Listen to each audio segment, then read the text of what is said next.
En el oscuro corazón del régimen nazi, las mujeres jugaron un papel fundamental, a menudo invisibilizado por la historia. Desde esposas que perpetuaron el mito de la madre aria hasta hijas que abrazaron fervorosamente la propaganda, tuvieron su influencia y complicidad en un sistema que glorificaba la supremacía racial y la dominación total. Ilse Proll nació el 22 de junio de 1900, en el seno de una familia acomodada, donde su padre, Friedrich Proll, un médico de renombre, le inculcó el amor por la cultura y el conocimiento. La vida de Ilse se tornó sombría cuando su padre falleció durante la Primera Guerra Mundial, dejando a su madre, una mujer pragmática, quien decidió casarse con un artista. Este nuevo hogar no era del todo convencional, pero Ilse se vio inmersa en un ambiente que, aunque distante de la rigidez de su niñez, se llenaba de colores y matices. Con el tiempo, ella se convirtió en una de las primeras mujeres que tuvo la oportunidad de estudiar en la Universidad de Múnich. Aquella institución, llena de fervor nacionalista, se convirtió en el telón de fondo de su encuentro con Rudolf Hess en abril de 1920. Era un encuentro marcado por una atracción que germinó en un contexto turbulento. En esos días, la Alemania de la posguerra luchaba por encontrar su identidad. Hess, un hombre de ideas firmes y grandes ambiciones, no parecía ser el tipo de persona que se dejaría llevar por una relación romántica, pero Ilse tenía un magnetismo que lo atraía. Su implicación en el Partido Nacional Socialista Obrero Alemán había comenzado algunos años antes, a principios de la década, un paso que, irónicamente, cambiaría el rumbo de su vida. La influencia de Adolf Hitler en su vida fue ineludible. La amistad entre Hess y el Führer se profundizó, y su relación con Ilse fue alentada por Hitler, quien a menudo veía a Ilse como una figura importante en el entorno de Hess. Su matrimonio, celebrado el 20 de diciembre de 1927, fue un acto más que una simple unión amorosa.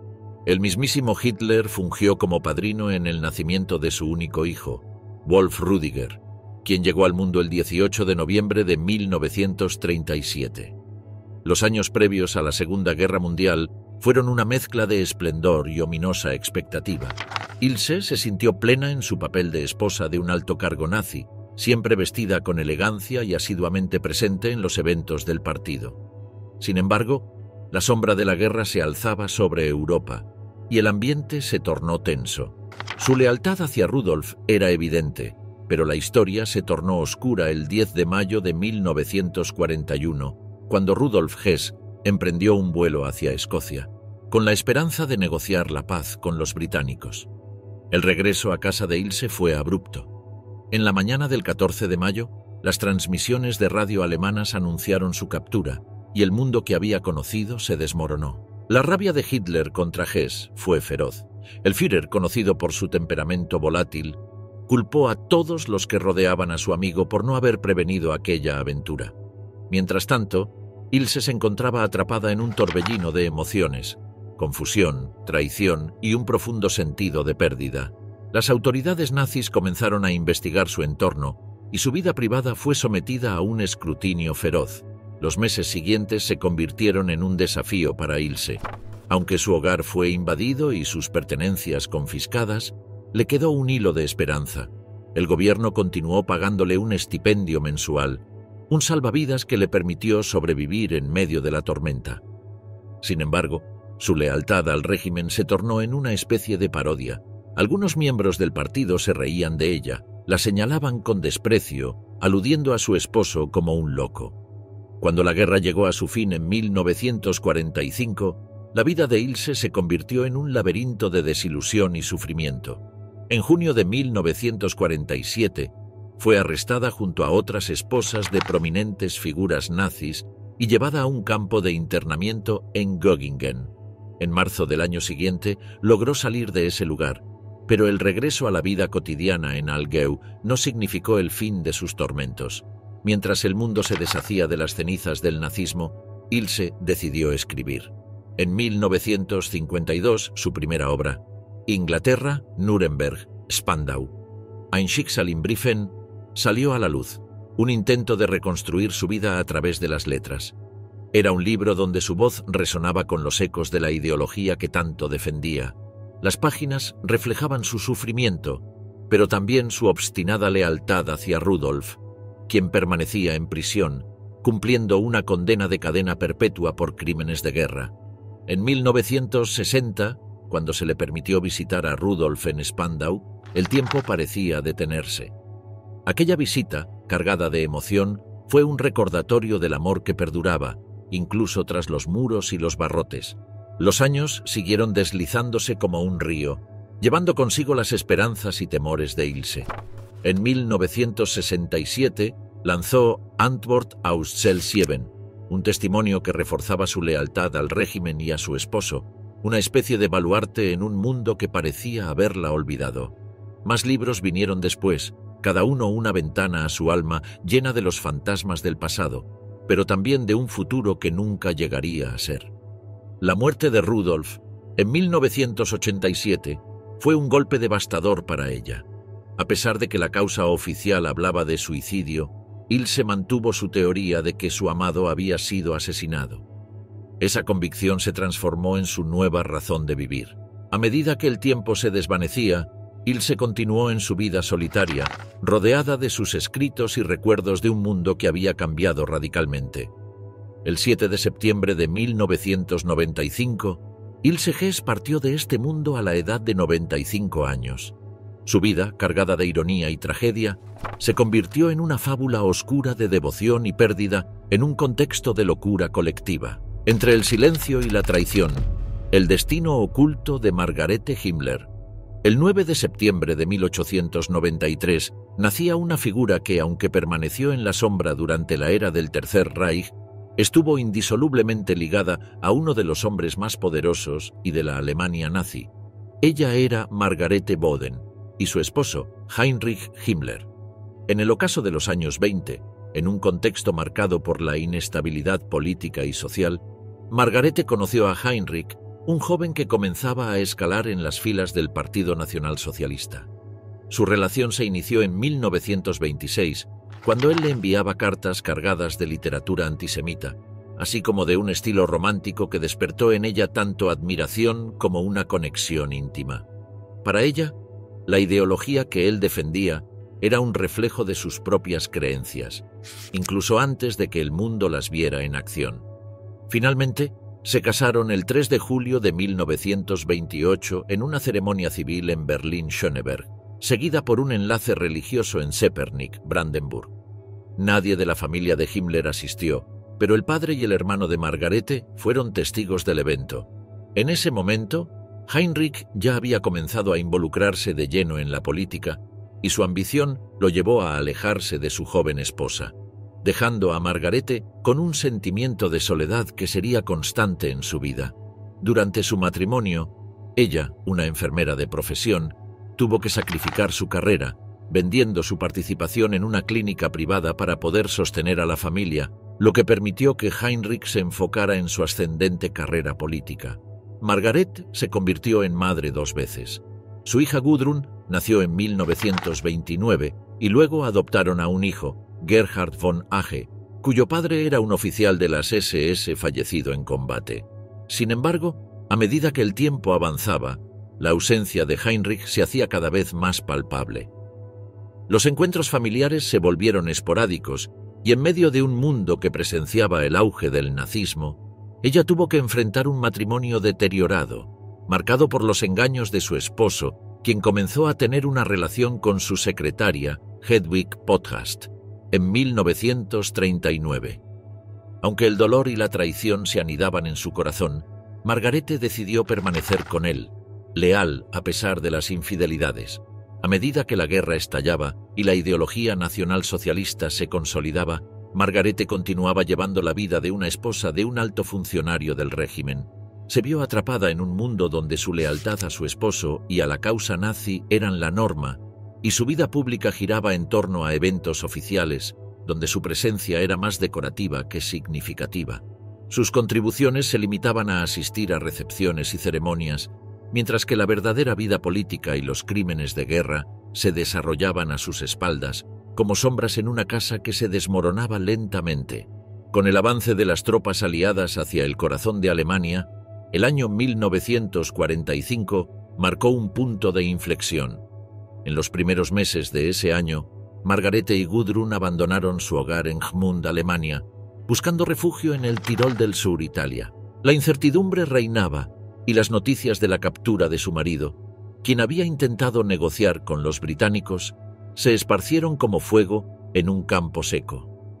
La última comunicación con Heinrich fue en abril de 1945, y Margarete, temiendo las repercusiones de su esposo, se lanzó a un exilio que se convertiría en una trampa. A pesar de sus esfuerzos por ocultarse, la traición llegó en forma de antiguos aliados. El 13 de mayo de 1945, tanto ella como Gudrun fueron arrestadas tras ser denunciadas por soldados de las SS. La experiencia fue devastadora. Las interacciones con los interrogadores revelaron a una Margarete que, en medio de su mundo en ruinas, seguía abrazando un pensamiento simplista e inocente del alcance real de los crímenes de guerra del régimen nazi, del cual su esposo era una de las cabezas más visibles. Tras una serie de internamientos en varios campos en Italia y Francia, la situación se tornó más crítica durante los juicios de Nuremberg, donde Margarete fue mantenida en el campo de internamiento Flak Kaserne en Ludwigsburg. Su situación legal era precaria, ya que, aunque no existían cargos formales en su contra, la sombra de su esposo lo envolvía todo.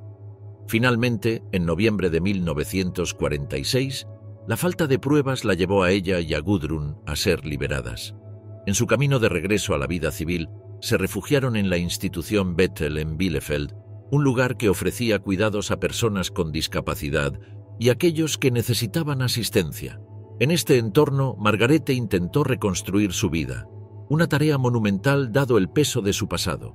En junio de 1947, su historia fue capturada por un artículo en el New York Tribune, donde se describía su nueva vida como la de una mujer que vivía como una dama gentil, lo que provocó una reacción de rechazo y controversia en la sociedad alemana. Con el paso del tiempo, Margaret fue clasificada por el Comité de Desnazificación como una espectadora pasiva que, a pesar de su complicidad indirecta, intentaba desmarcarse de la etiqueta de culpabilidad. A medida que los años pasaban, su hija Gudrun se mudó a Múnich, mientras Margarete se trasladó a vivir con su hermana Lidia en Hippen, Alemania. El 25 de agosto de 1967, Margarete Himmler falleció en Múnich a la edad de 73 años. La dama dorada del Tercer Reich, Emmy Göring, el lujo y la ruina. Emmy Johanna Henny Sonnemann nació un 24 de marzo de 1893 en Hamburgo, Alemania. Su infancia se desarrolló en un hogar acomodado, lo que le permitió acceder a una educación y una vida cultural que más tarde influirían en su carrera como actriz. Desde joven mostró una inclinación por el arte y la interpretación, debutando en el prestigioso Teatro Nacional de Weimar, donde encarnaba personajes que fascinaban al público. En 1916, a sus 23 años, contrajo matrimonio con el actor Karl Kostlin, pero esta unión terminó en divorcio en 1926, dado que las diferencias de personalidad y objetivos profesionales resultaron ser insalvables. A partir de ese momento, su vida tomó un rumbo inesperado. En los inicios de los años 30, mientras las tensiones políticas en Alemania comenzaban a escalar, Emmy conoció a Hermann Göring, un hombre que, a pesar de su juventud, ya destacaba en el partido nazi. Su relación se inició en un entorno de interacciones mutuas y amistades compartidas y rápidamente se intensificó. En un derroche de ostentación, el 10 de abril de 1935, Emmy se casó con Göring, poco después de la muerte de su primera esposa, Karin. Este enlace la catapultó a la atención pública, convirtiéndose en la primera dama del Tercer Reich, con Adolf Hitler como testigo de su unión. La vida de Emmy se transformó radicalmente. Ya no se trataba solo de asistir a galas y actuar, era la anfitriona de los banquetes del Estado, la que sonreía junto a su esposo, el comandante en jefe de la Luftwaffe. El glamour y el lujo la rodeaban, disfrutando de la vida que su marido le ofrecía, con su hija Eda, nacida el 2 de junio de 1938. Eda, cuyo nombre se decía que era un homenaje a la hija de Benito Mussolini, se convirtió en un símbolo de la continuación del linaje de una familia que representaba la élite del régimen. Sin embargo, la vida de Emmy no era solo un desfile de glorias y eventos sociales, A medida que el régimen nazi consolidaba su poder, también se intensificaban las rivalidades en su seno. Emmy se encontraba en un tira y afloja constante con Eva Braun, la compañera de Hitler. Mientras ella se movía con una confianza que bordeaba en la arrogancia, la relación con Eva era tensa, marcada por encuentros en los que el sarcasmo y la ironía eran moneda corriente. Este choque de egos provocó que Emmy fuera excluida de ciertas reuniones y eventos, un desaire que no olvidaría fácilmente. Inclusive se dice que el propio Führer servía de mediador entre las damas para limar asperezas. La guerra trajo consigo un cambio en la atmósfera. En los últimos años del conflicto, cuando la victoria nazi se tornaba cada vez más esquiva, el matrimonio de Emmy y Hermann comenzó a resquebrajarse. En la retaguardia de la guerra, se refugiaron en su residencia de montaña en Obersalzberg, donde la paranoia y el temor a la derrota comenzaron a hacerse palpables. Los informes sobre la situación del frente eran cada vez más alarmantes, y como si la realidad se apoderara del entorno, Emmy recibió una pistola y un frasco de cianuro. Las instrucciones eran claras. En caso de que todo se desmoronara, debía tomar una decisión drástica. La ironía de estar rodeada de tanta opulencia, mientras el mundo se desmoronaba, no se le escapaba. El 8 de mayo de 1945, Alemania se rindió incondicionalmente. Emmy y su hija Eda fueron capturadas por las tropas americanas y llevadas al campo de internamiento conocido como Camp Ashcan en Luxemburgo. La condena llegó rápida y furiosa. Un tribunal de desnazificación la sentenció a 1 año de prisión, un recordatorio cruel de que el estatus que había disfrutado se había desvanecido. Al salir de prisión, las complicaciones continuaron. Aproximadamente el 30% de sus propiedades fueron confiscadas, una noticia que la sumió en un estado de incredulidad. El mundo que había conocido se había desvanecido. El escenario que antes la veneraba ahora la condenaba al ostracismo.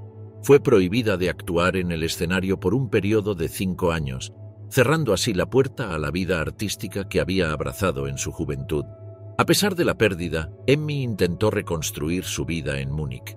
Se adaptó a una existencia más modesta, alejada del lujo y la ostentación, conviviendo con la realidad de un mundo en transformación. En 1951 consiguió un pequeño apartamento y empezó a reconfigurar su identidad. Con el paso de los años, Emmy halló consuelo en la escritura. En 1967 publicó su autobiografía An der Seite meines Mannes, donde ofreció un vistazo a la vida que había llevado junto a Hermann. Su relato, cargado de nostalgia y justificaciones, buscaba reivindicar su papel en la historia, aunque muchos la veían como una figura cómplice de un régimen oscuro. En 1972, el libro fue traducido al inglés como My Life with Göring, alcanzando a una audiencia internacional y ofreciendo una narrativa que capturaba tanto la fascinación como el horror de su vida anterior. Emmy Göring falleció el 8 de junio de 1973 en Múnich, a la edad de 80 años. Su salud había mermado y los ecos de su pasado la seguían como sombras que nunca la abandonarían. En su entierro, las miradas eran mixtas. Algunos veían a la esposa del infame líder nazi, mientras que otros vislumbraban a la mujer que había sido parte de una historia grandiosa y trágica. Detrás de los muros, la vida y desenlace de Hedwig Höss en Auschwitz.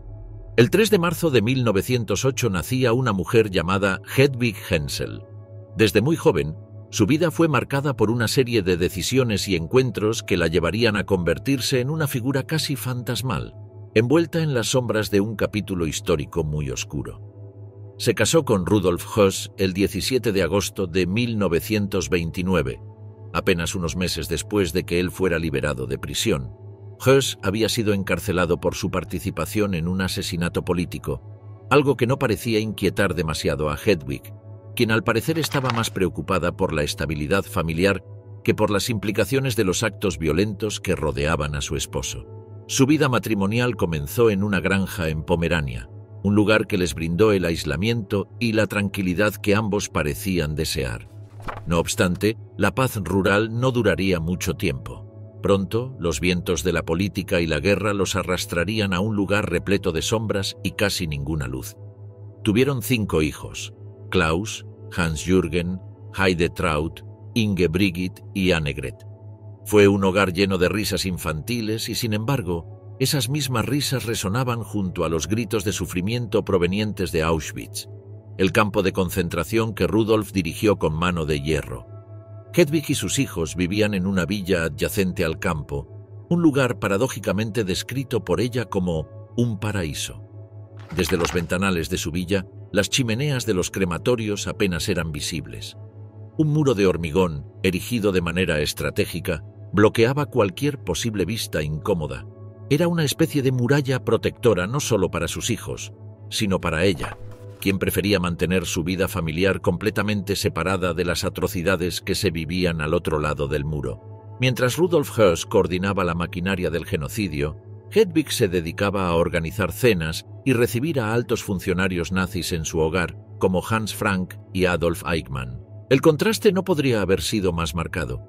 Mientras los prisioneros del campo morían en cantidades inimaginables, Hedwig servía café en la terraza de su villa, acompañada por sus hijos que jugaban sin preocupación alguna.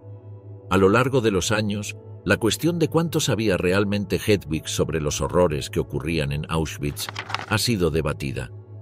Algunos argumentan que su ignorancia era deliberada, un acto consciente de ceguera para proteger su frágil burbuja de normalidad. Otros sugieren que, si bien era imposible no percibir lo que ocurría, Hedwig escogió mirar hacia otro lado, priorizando la protección de sus hijos y su propio confort. Después de todo, vivían una vida privilegiada dentro de la burbuja del nazismo, alejados de las miserias que ahogaban a Europa. A medida que la guerra avanzaba y el colapso del régimen nazi se volvía inevitable, la vida de Hedwig y su familia cambió de forma drástica. Rudolf, cada vez más acorralado por la marea de la derrota, huyó de su puesto en Auschwitz y se ocultó bajo una identidad falsa. Mientras tanto, Hedwig fue capturada por la inteligencia británica en marzo de 1946.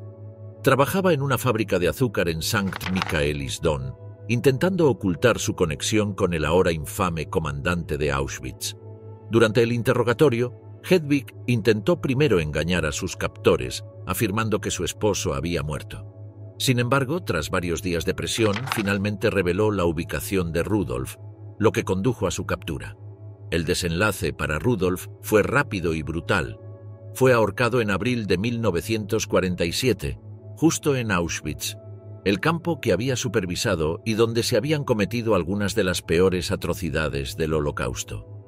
La ejecución de su esposo dejó a Hedwig viuda, marcada de por vida por el legado de los crímenes que él había perpetrado. A pesar de que ella nunca fue condenada por crímenes de guerra, la sombra de Auschwitz la acompañó siempre. Tras la ejecución de Rudolf, Hedwig buscó reconstruir su vida lejos de Alemania, donde el peso de su apellido era una carga insoportable. Eventualmente saltó el charco, llegando a los Estados Unidos, donde intentó vivir una vida más tranquila y anónima, acompañada por algunos de sus hijos que también habían logrado escapar del estigma. En septiembre de 1989, a la edad de 81 años, Hedwig murió mientras visitaba a una de sus hijas en Arlington. Su muerte fue casi silenciosa, una sombra desvaneciéndose en la distancia, lejos de las atrocidades que habían definido gran parte de su vida adulta. Bajo el sello de la traición, la historia de Gerda Bormann. Gerda Buch nació el 23 de octubre de 1909, hija de Walter Buch, un oficial militar de alto rango que había servido en la Primera Guerra Mundial. Desde su juventud creció bajo la influencia del nacionalsocialismo. En su hogar se respiraba la ideología nazi, y eso la moldeó profundamente. Era solo una adolescente cuando conoció a Adolf Hitler, quien de inmediato se convirtió en una figura omnipresente en su vida. Para Gerda, él no era solo el líder del movimiento que cambiaría Europa, sino que lo llamaba con cariño Tío Adolf. Aquella cercanía marcó el inicio de una vida entre las élites del poder nazi, donde los destinos personales y políticos se entrelazaban con los horrores de la historia. Fue en ese ambiente que conoció a Martin Bormann, el hombre que sería su esposo. Walter Buch facilitó la relación, presentando a su hija con Bormann, quien en ese momento aún era un joven ambicioso, pero que con el tiempo se convertiría en el secretario privado de Hitler. Gerda y Martin se casaron el 2 de septiembre de 1929 en una ceremonia a la que asistieron como testigos de honor Adolf Hitler y Rudolf Hess. No podía ser de otra forma. La boda fue el sello de la alianza entre dos familias profundamente comprometidas con la causa nazi. El matrimonio de Gerda y Martin fue testigo del ascenso meteórico de Bormann en la jerarquía del partido. Mientras él se sumía en las intrigas del poder, Gerda se mantuvo siempre en un segundo plano, desempeñando el papel de la esposa modelo nazi. El régimen exaltaba a la mujer que se dedicaba enteramente a su hogar y su esposo. Gerda era una de varias que encarnaba ese ideal. Tuvieron 10 hijos, un reflejo del compromiso que ambos sentían hacia la política racial del régimen, que alentaba la procreación de arios puros. Aunque desde fuera su vida pudiera parecer perfecta, dentro del hogar de los Bormann reinaba una compleja dinámica de poder. A lo largo de su matrimonio, Gerda soportó las infidelidades de Martin con una frialdad que solo las esposas de los altos mandos nazis parecían comprender. No era solo Martin quien mantenía relaciones extramaritales. Era una práctica común entre los hombres de su círculo. Para Gerda, esa era una pequeña concesión frente a las ambiciones de su esposo. Callaba y seguía adelante, convencida de que su deber como mujer era apoyar a Martin y garantizar el bienestar de sus hijos. A medida que el régimen nazi comenzaba a desmoronarse, la vida de Gerda, que hasta entonces había sido relativamente tranquila en comparación con la de su esposo, se vio sumida en la incertidumbre. En Berchtesgaden, mientras los aliados se aproximaban, Gerda recibió una pistola y una pastilla de cianuro, con instrucciones precisas. Debía matar a tantos rusos como fuera posible, y si la situación se volvía desesperada, acabar con su propia vida. Era la desesperación absoluta de los últimos días del régimen, cuando la realidad de la derrota era innegable, pero los ideales fanáticos aún los empujaban a medidas extremas. No mucho después, la Gestapo la puso bajo arresto domiciliario en un confuso intento por detener a Hermann Göring. Sin embargo, Gerda no escapó de los aliados. Fue arrestada por las fuerzas estadounidenses tras la caída de Berlín. Todo lo que alguna vez había simbolizado su poder y estatus fue destruido. Sus pertenencias fueron confiscadas y quemadas, un símbolo tangible del colapso de la vida que ella conocía. Tras su arresto, fue internada en un campo de prisioneros de guerra, donde pasó 10 días antes de escapar con la ayuda de un guardia. Su fuga no fue nada sencilla. Recorrió cerca de 1000 kilómetros hasta llegar a su hogar en el mar Báltico, un viaje que le tomó 7 semanas, en medio del caos de un país en ruinas. A pesar de su huida, los días de Gerda estaban contados. La guerra no solo la había consumido moralmente, también físicamente. En 1946 fue diagnosticada con cáncer de útero, una enfermedad que se agravó rápidamente debido a un tratamiento con mercurio que resultó ser fatal. Gerda falleció el 23 de abril de 1946 en la ciudad de Merano, Italia. Tenía solo 36 años. Fue enterrada en un cementerio militar junto a un soldado alemán, Horst Brugger, un desconocido, pero con quien compartiría la eternidad mientras su cuerpo estuviera allí. Sus restos, sin embargo, no encontraron reposo. Poco después fueron incinerados y esparcidos en el mar. Entre el deber y la destrucción, la trágica decisión de Magda Goebbels. En la agitada historia de Alemania en el siglo XX, una figura resalta por debajo de la mesa: Magda Ritschl.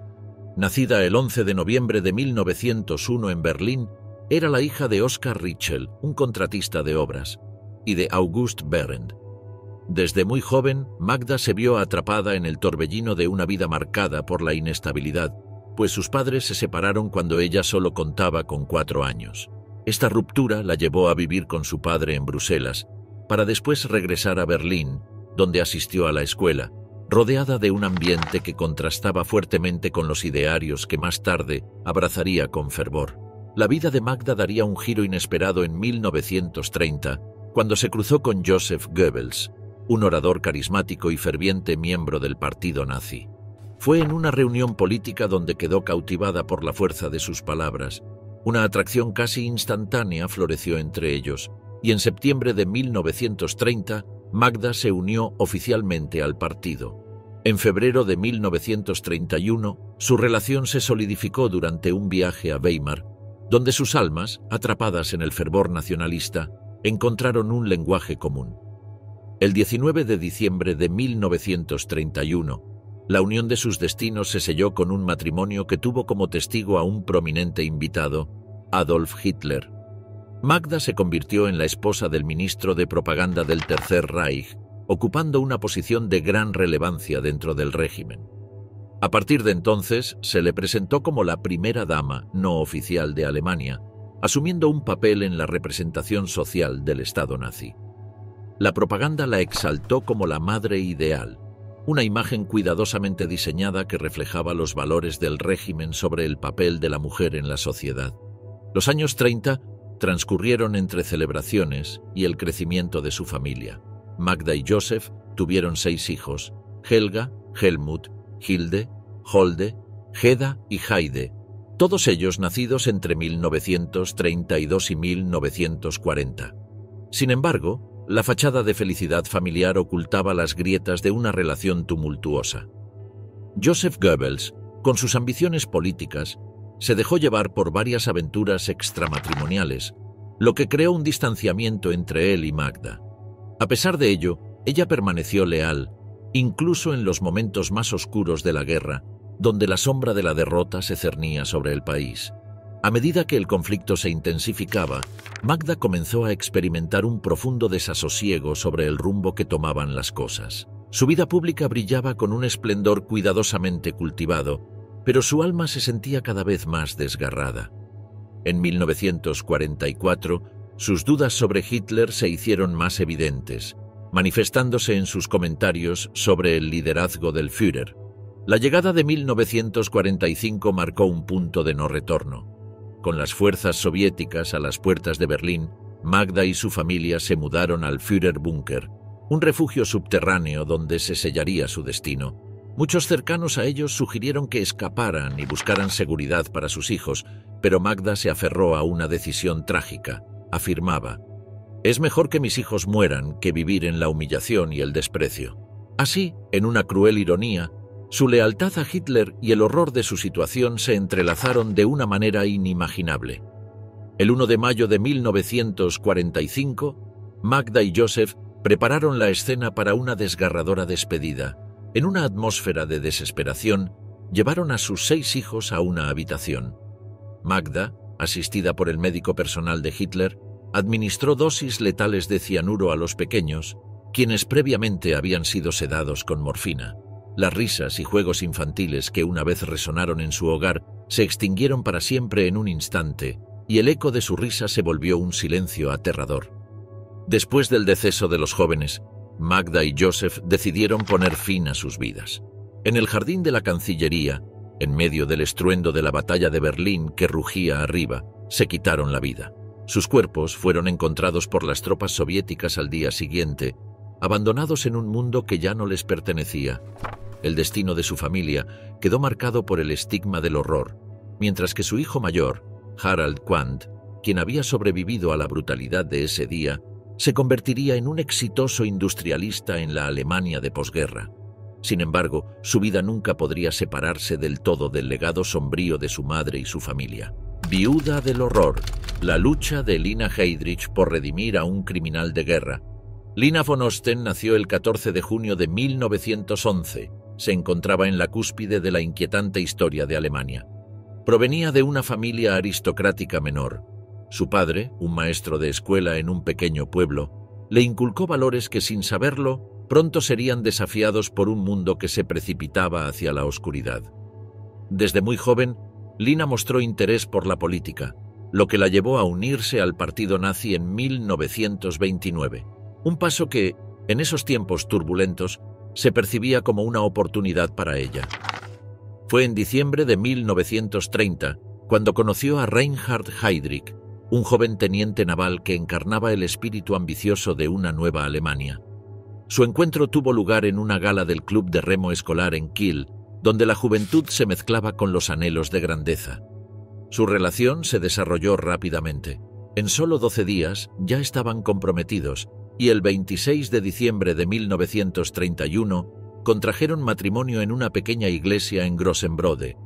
La vida parecía sonreírles mientras establecían un hogar y daban la bienvenida a sus primeros hijos, Klaus, Haider y más tarde Silke. El matrimonio, sin embargo, no era tan idílico como parecía. Reinhard, con su carrera en ascenso dentro de la estructura del partido nazi, pasaba largas temporadas fuera de casa. Mientras él se convertía en una figura crucial, ocupando el cargo de jefe de la Oficina Central de Seguridad del Reich, Lina se encontraba al mando del hogar, lidiando con las dificultades de ser madre prácticamente soltera. Cuando los conflictos internacionales estallaron y la Segunda Guerra Mundial comenzó a forjar su camino destructivo, Lina se vio envuelta en un mundo donde la política y la guerra se entrelazaban de manera inextricable. Aunque su esposo era un hombre de poder y prestigio, su vida privada era un laberinto de tensiones. La llegada de su hija Marte en julio de 1942 coincidió con una agitación emocional, ya que Reinhard estaba cada vez más absorto en su trabajo y cada vez menos presente en el hogar. Los días de gloria de Reinhard llegaron a un abrupto final el 27 de mayo de 1942, cuando fue asesinado en Praga. La noticia de su muerte resonó negativamente en la vida de Lina, quien se vio obligada a enfrentar un futuro incierto. Al principio, permaneció en su hogar en Bohemia, rodeada de sus hijos, pero la inminente llegada de las fuerzas aliadas la llevó a huir hacia Alemania, un acto que, si bien la alejaba de su pasado, también la atrapaba en un mundo en ruinas. La guerra había consumido no solo a su esposo, sino también su visión de un futuro brillante. Lina se refugió en su hogar de la infancia en la isla de Fehmarn, un lugar que había sido testigo de sus primeras risas y juegos, pero que ahora la enfrentaba a los fantasmas del pasado. La llegada de las fuerzas soviéticas y el juicio en su contra en Checoslovaquia por sus conexiones con el régimen nazi la empujaron a una existencia de constante tensión. La vida en Fehmarn no fue fácil, y sus esfuerzos por distanciarse del legado de su esposo se convirtieron en una lucha diaria. Intentó manejar su vida y la de sus hijos en un ambiente enrarecido por la culpa y la responsabilidad.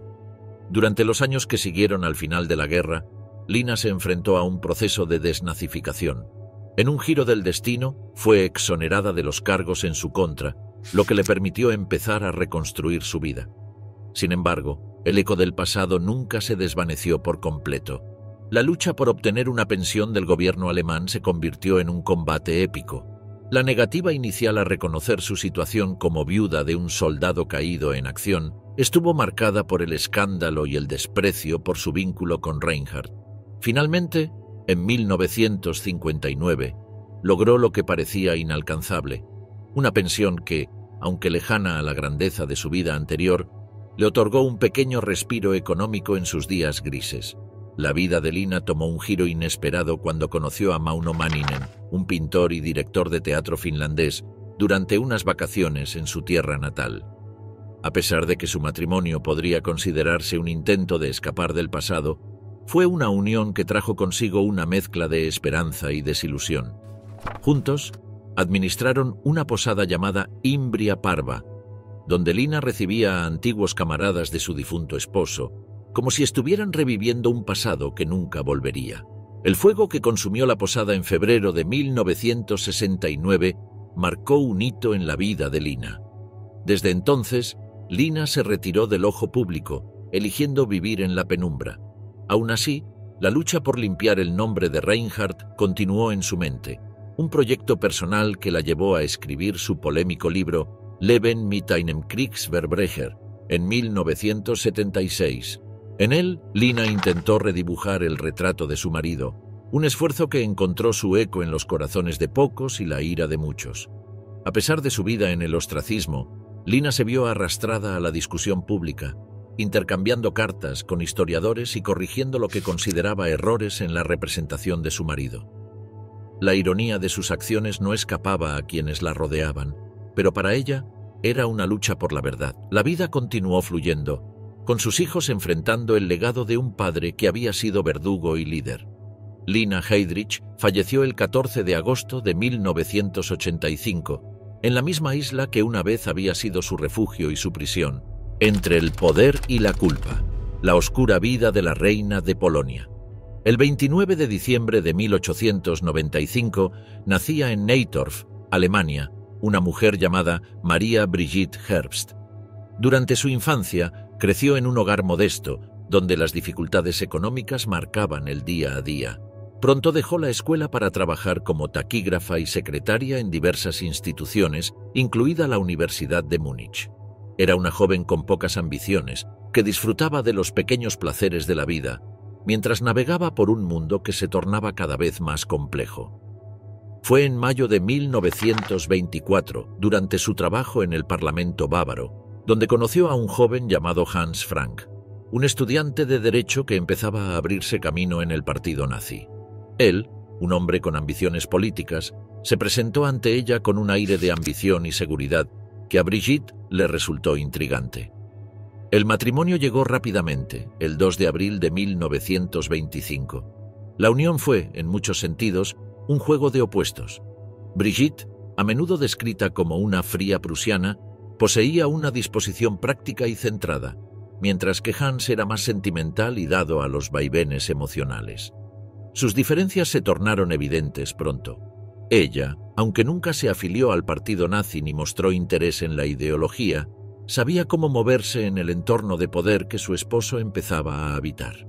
En privado, incluso se permitía la ironía, burlándose de Hitler y de los excesos del régimen.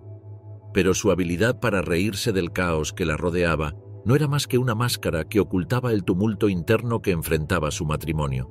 A medida que Hans Frank ascendía dentro del régimen nazi, Brigitte se encontró en una posición de privilegio, conocida en ciertos círculos como la Reina de Polonia, tras el nombramiento de su esposo como gobernador general de Polonia en octubre de 1939. Se mudaron al imponente castillo de Wawel, en Cracovia, donde disfrutaron de un estilo de vida opulento. En este entorno, Brigitte mostró una notable falta de empatía hacia el sufrimiento que la rodeaba. Los artículos de lujo que ella adquiría a menudo provenían de los guetos judíos, un testimonio escalofriante de su desconexión de la realidad. El matrimonio de los Frank se mantuvo con altibajos. La llegada de sus 5 hijos, Sigrid, en 1927, Norman, un año después, Brigitte, en 1935, Michael, 2 años después, y Niklas, en 1939, complicó aún más la dinámica familiar. Aunque el hogar debería haber sido un refugio, se convirtió en un campo de batalla emocional. La personalidad dominante de Brigitte y la incapacidad de Hans para hacerse valer llevaban a constantes fricciones. A medida que la guerra avanzaba, la tensión aumentaba. En 1942, cuando Hans insinuó su deseo de dejarla por su antiguo amor, Lily Groh, Brigitte luchó con todas sus fuerzas por mantener su estatus. La imagen de ser la primera dama del gobierno general era un título que valoraba demasiado como para permitir que su esposo se lo arrebatara. A finales de 1944, ella y sus hijos tuvieron que huir de Cracovia, dejando atrás el lujo del castillo por la inestabilidad y la desesperación. Hans abandonó Cracovia el 17 de enero de 1945, mientras las tropas soviéticas avanzaban. La captura de Hans por las fuerzas estadounidenses en mayo de 1945 marcó un punto de inflexión. En el juicio de Nuremberg, fue condenado por crímenes de guerra y ejecutado en 1946. Para Brigitte, esto no solo significaba la pérdida de su esposo, sino un estigma social que la perseguiría. En un mundo que la miraba con desdén, Brigitte se vio obligada a adaptarse rápidamente a una nueva realidad. Los tiempos de lujos habían terminado. La pobreza golpeaba a la familia con fuerza y la ayuda del cardenal Michael von Faulhaber se convirtió en su salvación momentánea. A pesar de su pasado, su situación económica se tornó crítica, obligándola a depender de la caridad. La vida se tornó aún más sombría cuando, en mayo de 1945, un grupo de trabajadores forzados polacos atacó su hogar. Sin embargo, el destino, en un giro irónico, los perdonó al descubrir que había vino en la casa. Esas situaciones absurdas se convertían en el pan de cada día para una mujer que había conocido el poder y la gloria. Aún internada en un campo en Augsburg-Göggingen, junto a otras esposas de nazis prominentes, Brigitte formó amistades con mujeres que vivieron realidades paralelas, como Ilse Hess y Emmy Göring. En esas conversaciones, el remordimiento nunca encontró cabida, a pesar de que sus maridos habían sido responsables de innumerables atrocidades. Durante la década de 1950, Brigitte se enfrentó a una lucha constante por la supervivencia. Finalmente, tuvo que emprender un nuevo camino, manejando una casa de huéspedes de bajo costo, donde la escasez se convirtió en su nueva compañera. Su vida se desvanecía en la penumbra de la insignificancia, mientras el mundo seguía girando sin detenerse a mirar atrás. Brigitte Herbst Frank falleció el 9 de marzo de 1959 en Múnich, a la edad de 64 años. Férrea convicción. El final de la mujer que definió la feminidad nazi. Gertrude Scholz-Klink nació un frío día de febrero de 1902, en una Alemania aún marcada por las sombras de la derrota en la Primera Guerra Mundial. Su familia, aunque no aristocrática, le enseñó desde pequeña los valores del deber y la disciplina. En 1929, cuando las ideas extremistas comenzaban a florecer en el jardín marchito de la política alemana, Gertrude se unió al partido nazi. Era un tiempo en que las mujeres eran vistas como cuidadoras, pero Gertrude tenía ambiciones que desbordaban las fronteras del hogar. En 1933, su ascenso fue meteórico. Se convirtió en la líder de la Liga Nacional Socialista de Mujeres, una posición que la colocaría en el epicentro de la política de género del régimen. Bajo su mando, la Liga promovió el famoso triángulo de la vida de la mujer nazi: Kinder, Kirche y Kuche. Los nazis, en su búsqueda de una sociedad pura, proclamaban que la misión de las mujeres era parir hijos arios, ser buenas cristianas y mantener la cocina en perfecto estado. Las leyes comenzaron a cambiar y con ellas las vidas de miles de mujeres. Algunas perdieron sus trabajos en la medicina y el derecho, obligadas a regresar al hogar. Era un golpe a la modernidad y a la independencia, pero Gertrude sonreía en su función como ejecutora de este retorno a lo natural. En 1939, cuando la guerra comenzó a asomarse en el horizonte, las contradicciones de su política se hicieron evidentes. A medida que las bajas aumentaban, la necesidad de mano de obra llevó a las mujeres de regreso al campo laboral, a pesar de los esfuerzos de Gertrude por mantenerlas en casa. La historia es curiosa, pensaba, un tira y afloja entre el deber patriótico y la necesidad práctica. No obstante, ella continuó firme en sus creencias. En diciembre de 1940, Gertrude se casó con August Heismeyer, un oficial de las SS, en una unión que simbolizaba la perfecta fusión de ideologías. Trajo consigo 4 hijos de sus matrimonios anteriores, mientras que August aportó 6. En el discurso del régimen, su hogar se convirtió en un modelo de la fertilidad aria, un ejemplo a seguir en tiempos donde la procreación se convertía en una cuestión de Estado. Sin embargo, entre los discursos sobre la maternidad y la familia, la vida real también hacía su entrada, mostrando que no siempre podía cumplir con el ideal de madre, ocupada como estaba con su activismo político. Las últimas etapas de la Segunda Guerra Mundial fueron un torbellino. En mayo de 1945, cuando las tropas aliadas comenzaban su avance imparable, Gertrude y August se encontraron en medio del caos de Berlín. Aquella vida de glamour y superioridad se desvanecía rápidamente. Al verse rodeados por los soviéticos, la pareja fue apresada en un campo de prisioneros, pero no tardaron en escapar, buscando refugio en el castillo de Bebenhausen, donde la antigua aristocracia les ofreció un atisbo de protección. Allí, bajo el alias de Heinrich y Maria Stuckebrock, intentaron reiniciar sus vidas. 3 años vivieron ocultos, tratando de olvidar el estruendo de la guerra, aunque el eco de sus creencias nunca desapareció. En febrero de 1948, la suerte les dio la espalda y fueron arrestados por las autoridades. Gertrude se enfrentó a las consecuencias de sus acciones, como si el destino estuviera dispuesto a recordarle que no todo podría ser ignorado o desestimado. Fue condenada a 18 meses de prisión por falsificación de documentos. Aunque su paso por la cárcel no pareció quebrantar su espíritu, continuaba convencida de su ideología, incluso ante la adversidad. Un tribunal de desnazificación alemán le impuso más penas, sumando un total de 30 meses y una serie de restricciones que la marginaban del ámbito político. Al salir de prisión en 1953, su vida se volvió un eco de lo que había sido.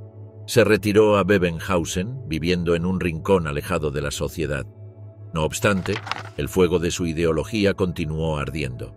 En 1978 publicó Die Frau im Dritten Reich, un libro que justificaba su visión del rol de la mujer en el Tercer Reich, como si los años no hubieran hecho mella en su entendimiento del mundo. En la década de 1980, Gertrude no se mostró tímida al defender sus creencias, participando en entrevistas donde la historia se desdibujaba en un intento de reivindicación. Su imagen se había convertido en un emblema de la obstinación.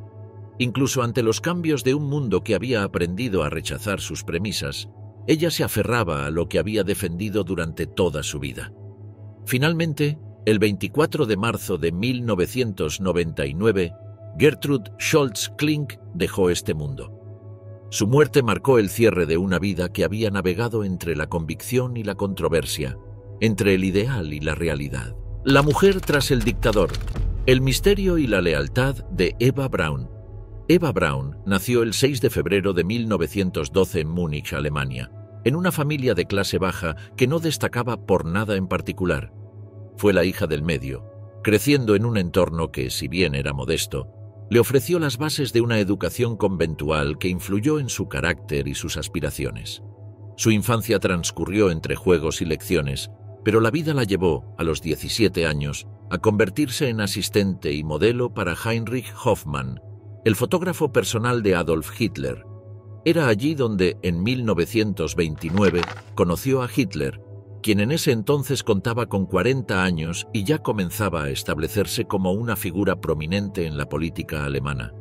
La relación entre Eva y Adolf comenzó a gestarse lentamente, en medio de sesiones fotográficas y encuentros casuales. A pesar de la diferencia de edad y de las circunstancias, Eva pronto se vio envuelta en el mundo del hombre que iba a cambiar el destino de Alemania y de Europa en un futuro no muy distante. Para 1932, su relación se había vuelto más seria. Sin embargo, no todo era fácil. En un intento desesperado por captar la atención de Hitler en sus momentos de angustia emocional, Eva intentó quitarse la vida en 2 ocasiones. Estos episodios de crisis se convirtieron en una parte oscura de su vida, pero, en lugar de alejarla, parecían intensificar su devoción hacia él. En los años que siguieron, Braun se integró en el círculo íntimo de Hitler, estableciendo su hogar en el Berghof, la lujosa residencia que el líder nazi tenía en Baviera. A medida que el régimen de Hitler se consolidaba, Eva vivió una vida apartada de los estragos de la guerra. Disfrutaba de pasatiempos como la fotografía, el esquí y la natación.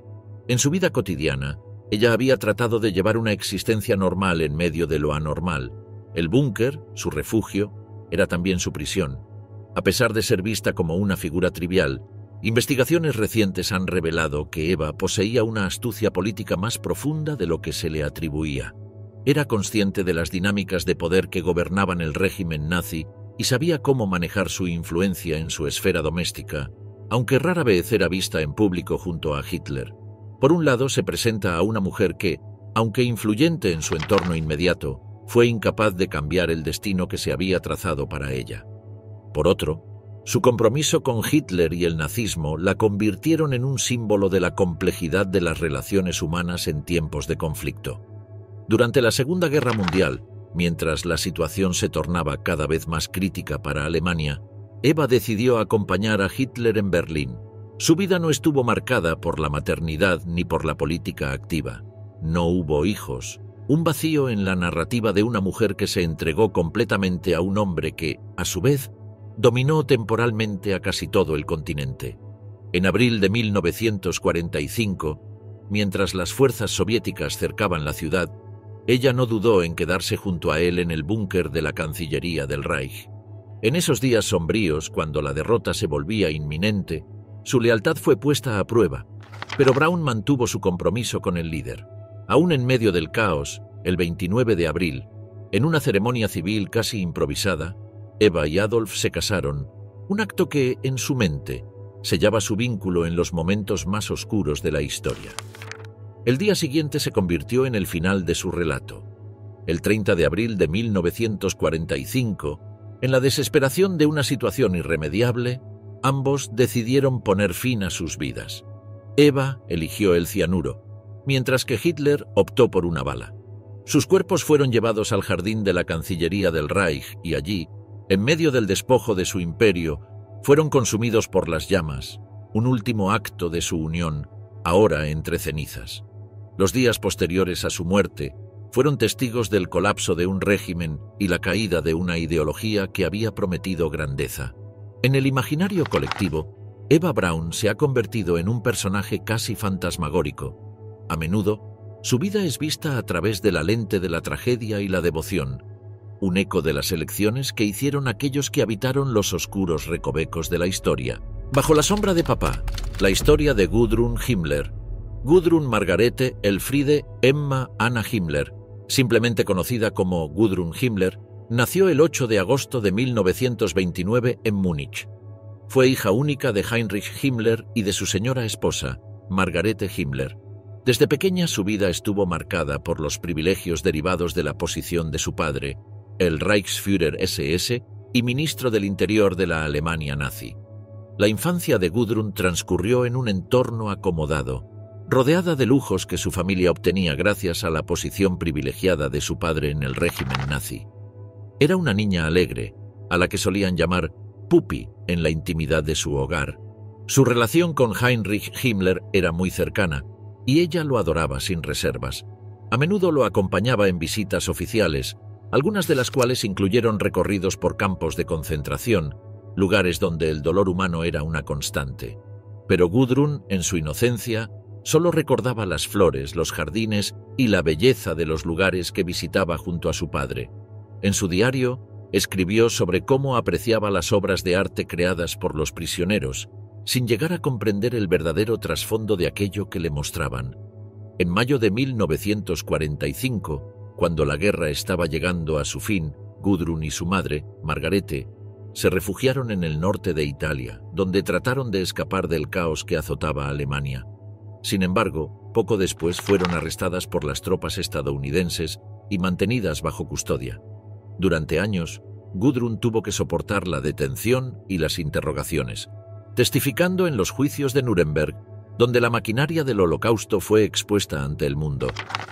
Aunque su padre se suicidó antes de ser capturado, las preguntas sobre sus acciones y responsabilidades no dejaron de atormentarla.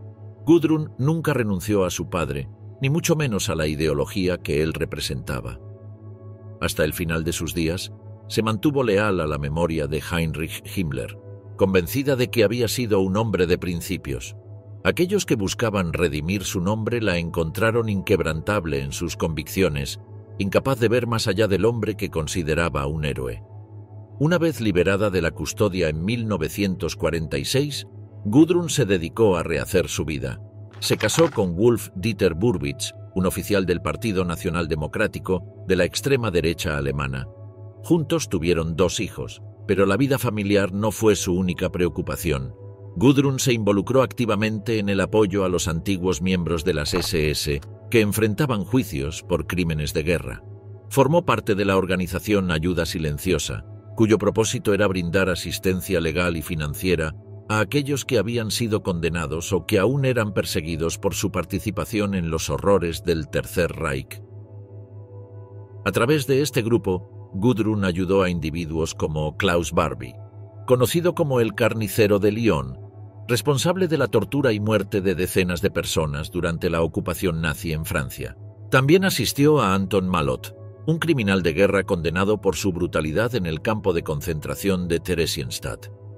La ironía no escapaba a quienes observaban el resurgir de figuras como Burwitz en el panorama político alemán, y algunos comenzaron a referirse a ella como la princesa nazi, un apodo que, aunque despreciaba, no lograba ocultar el papel central que desempeñaba en las redes neonazis de la posguerra. En los años 60, Gudrun trabajó como secretaria para el Servicio de Inteligencia de la Alemania Federal. Aunque usaba un nombre falso, su presencia en esta institución resaltaba el problema de la infiltración de antiguos nazis en las nuevas estructuras gubernamentales. No fue la única. El BND contrató a muchos exmiembros del partido nazi, argumentando que su experiencia en inteligencia era invaluable en la lucha contra el comunismo. Este periodo de su vida fue uno de los más polémicos, ya que trabajaba en un organismo que, al menos públicamente, se distanciaba del pasado nazi, mientras ella seguía siendo fiel a la memoria de su padre y a la causa que él había defendido.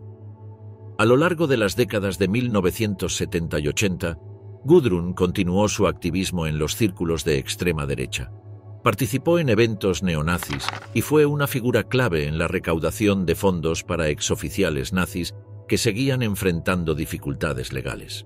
Durante esos años, el objetivo principal de Gudrun era asegurar que aquellos a quienes consideraba héroes de la causa nazi no fueran olvidados ni abandonados.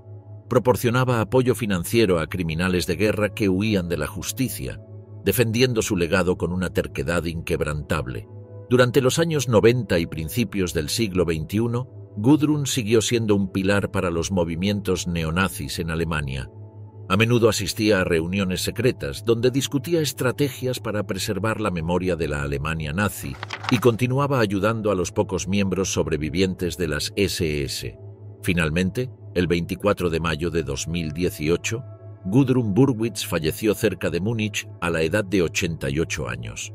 Para algunos, su fallecimiento marcaba el fin de una era de nostalgia de las glorias nazis, mientras que para otros, su figura seguía siendo un símbolo de resistencia ante la condena de los crímenes del Tercer Reich. Entre el amor fraternal y la negación, Paula Hitler desenterrando su legado.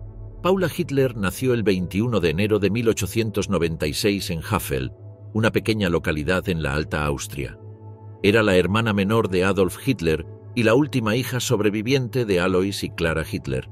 Desde su infancia, Paula experimentó una vida marcada por la tragedia y la incertidumbre. Alois, su padre, falleció cuando ella tenía apenas 7 años, seguido de su madre, Clara, en 1907. La muerte de sus padres dejó a Paula y a Adolf con una pensión modesta otorgada por el gobierno austriaco. Aunque en un principio Adolf fue reacio a compartir esos fondos con ella, eventualmente accedió, estableciendo así un lazo que se extendería más allá de la vida cotidiana. La juventud de Paula estuvo teñida por la sombra de la figura de su hermano. Mientras Adolf ascendía en el ámbito político, ella buscaba una vida normal, o al menos lo que se podía considerar normal en tiempos de inestabilidad. Paula trabajó como secretaria para la Compañía de Seguros del Estado de Austria, pero su vida dio un giro abrupto en 1930.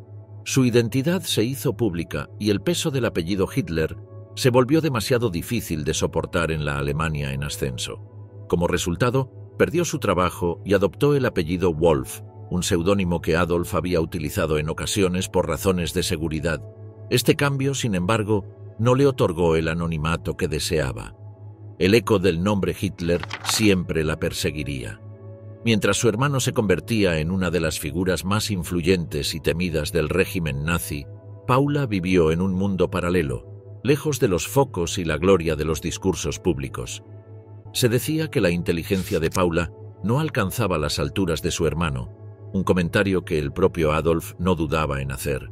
Su vida transcurrió sin grandes eventos, lo que contrastaba con el estallido de la guerra y los horrores que ésta traía consigo. Durante la Segunda Guerra Mundial, Paula trabajó como secretaria en un hospital militar.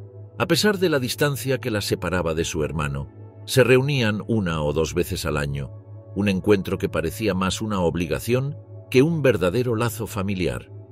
El 14 de abril de 1945, cuando la guerra se acercaba a su fin, Paula fue trasladada a Berchtesgaden, el nido de su hermano, donde había construido su famosa residencia de verano, el Berghof. Los hombres de las SS, obedeciendo órdenes de Martin Bormann, la llevaron allí. A su llegada le entregaron una generosa suma de 100.000 marcos, indicándole que, incluso en los últimos días del régimen, aún contaba con el apoyo financiero de Adolf. Esta era una muestra de la lealtad familiar, pero también un recordatorio de la precariedad de la situación en la que se encontraban. A medida que las fuerzas aliadas avanzaban, la atmósfera se tornaba cada vez más desesperante. A pesar de compartir algunas de las creencias nacionalistas alemanas de su hermano, Paula no se involucró en la política activa ni se unió al partido nazi. El 26 de mayo de 1945, Paula fue arrestada por los servicios de contrainteligencia estadounidenses. Durante el interrogatorio, mostró incredulidad ante la idea de que su hermano pudiera haber estado involucrado en atrocidades como el Holocausto. Ella mantuvo que Adolf era simplemente su hermano, un familiar con el que había crecido, negándose a ver el alcance de sus acciones y decisiones en Europa. Después de su liberación, Paula se trasladó a Viena, donde inicialmente vivió de sus ahorros. En su nueva vida, trató de reintegrarse a una sociedad que la veía con desconfianza y desprecio. Trabajó en una tienda de artesanías, un empleo que parecía un eco de su antigua vida, aunque en un contexto muy diferente. En 1952 decidió regresar a Berchtesgaden, bajo el seudónimo de Paula Wolf. Esta elección fue un intento de distanciarse del estigma que su apellido le imponía, pero la historia no se borra tan fácilmente. El tiempo pasó y Paula continuó viviendo en la sombra, en una especie de exilio autoimpuesto. Mantuvo un bajo perfil rodeada de antiguos miembros de las SS que la cuidaban, recordándole la lealtad de aquellos que una vez formaron parte del régimen. En febrero de 1959, participó en su única entrevista filmada, realizada por el periodista británico Peter Morley. Durante la conversación, habló sobre su infancia junto a Adolf, pero evitó entrar en detalles políticos. Era evidente que la figura de su hermano aún la fascinaba, a pesar de la oscura sombra que su legado proyectaba sobre sus vidas. Paula Hitler falleció el 1 de junio de 1960, cerca de Berchtesgaden. Fue enterrada en el cementerio Bergfriedhof bajo su nombre de nacimiento, un último acto de aceptación de su identidad. Apenas 5 meses después de su muerte, un tribunal alemán le otorgó 2/3 de la fortuna de Adolf, un recordatorio final de que, a pesar de su vida en la sombra, su legado familiar aún tenía peso.